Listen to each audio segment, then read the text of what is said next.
Јавноста загрижена по информациите за градежна експанзија на хирушките сали на Карел. Надлежните смируваат. Модернизацијата нема да се одрази врз пациентите. Уверуваат дека реновирањето ќе оди етапно, а целиот процес очекуваат да заврши до крајот на годинава. Почнуваме со Карел, кој што треба да трае целата реконструкција 6 месеци.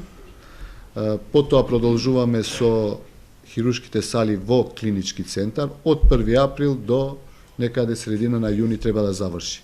Тогаш ќе почне најверојатно реконструкција во 8 септември, која што исто така за 3-4 месеци треба да заврши. Во ниту еден момент нема да се случи да имаме две болници кои ќе се реновираат и ништо нема да функционира. А ако има потреба од кадар, меѓусебно ќе си помагаме, вели доктор Небојша Настов, директор на хирушката клиника Свети Наум Охридски. Мислам дека е некоректно да се заплашува народот, односно населението да се заплашува дека доколку не функционира Карел, тоа значи дека сега ќе се случат не знам какви работи.